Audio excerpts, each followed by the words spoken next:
ন্যায় অপেক্ষা শূন্য। ন্যায় কখনোই কোনো কিছুর জন্য অপেক্ষা করে না, ন্যায় শেষ পর্যন্ত প্রতিষ্ঠিত হয়। তাহলে মানুষ যদি ন্যায়কে বুঝতে পারে এবং ন্যায়কে অবলম্বন করে চলে এবং ন্যায় পথ অবলম্বন করে, তাহলে মানুষ শেষ পর্যন্ত ঠিক কাজ করতে পারে এবং শেষ পর্যন্ত তার সমস্ত কিছুই ঠিকঠাক থাকে। তাহলে মানুষের উচিত ন্যায়কে বোঝা এবং ন্যায়কে বুঝে সেই অনুযায়ী কাজ করা। তাহলে মানুষের যত সমস্যা তৈরি হয় অন্যায় থেকে, যখনই মানুষ ন্যায় থেকে বিচ্যুত হয় তখনই সে অপেক্ষা করতে থাকে যে তার ভালো ফলও হতে পারে, খারাপ ফলও হতে পারে। আর যদি সে ন্যায় মেনে চলতো বা ন্যায়কে অনুসরণ করত, তাহলে তার অপেক্ষা করার প্রয়োজন ছিল না। ন্যায় শত্রুরও ঠিক আছে, মিত্রেরও ঠিক আছে। কেন?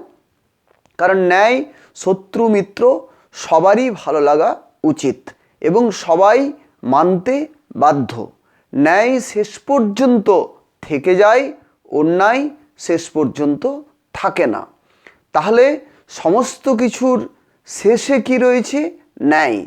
তাহলে যদি শেষে ন্যায় থাকে, তাহলে আমাদের উচিত ন্যায় পথ অনুসরণ করা, ন্যায় মতে কাজ করা, ন্যায় ভাবকে প্রতি মুহূর্তে অবলম্বন করে বা ন্যায় ভাবকে বুঝে আমাদের চলা উচিত। আমরা যদি ন্যায় ভাবটাকে বুঝতে পারি, তাহলে আমরা এই জগতের যে চিরন্তন নীতি রয়েছে, চিরন্তন যে ধারা রয়েছে, সেই ধারাকে আমরা মেনে চলতে পারবো। আর আমরা যখন এই চিরন্তন ধারাকে মেনে চলব, তখন সেখানে ব্যাধি, সংঘর্ষ, অশান্তি এগুলো আসার কোনো সম্ভাবনা থাকবে না।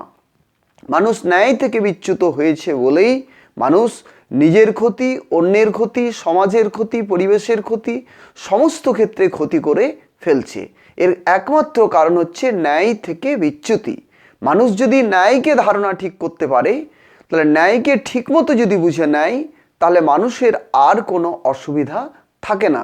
সেখানে সমস্ত শত্রুতার অবসান ঘটে, সমস্ত সংঘর্ষের অবসান ঘটে, সমস্ত বিরোধ, সমস্ত প্রতিকূলতা সেখানে আর থাকে না। তাহলে সমস্ত কিছু অনুকূল করে নিতে পারে মানুষ ন্যায়ের দ্বারা।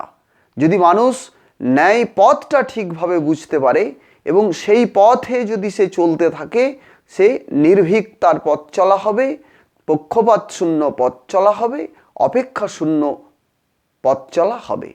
তখন তার কাজ হবে অপেক্ষা শূন্য, কাজ হবে সর্বাঙ্গীন কল্যাণের জন্য এবং কাজ হবে সবারই ভালোর জন্য। তাহলে মানুষের উচিত ন্যায়কে অবলম্বন করা, তখন আর কোনো কিছুর জন্যই তাকে অপেক্ষা করতে হবে না। তাই ন্যায় হলো অপেক্ষা শূন্য, পক্ষপাত শূন্য। ন্যায়ের কোনো পক্ষপাত থাকে না, ন্যায়ের কোনো অপেক্ষাও থাকে না। তাই ন্যায়ের হচ্ছে সবসময় ঊর্ধ্বে দৃষ্টি থাকে, কল্যাণে দৃষ্টি থাকে, শ্রেষ্ঠত্বে দৃষ্টি থাকে।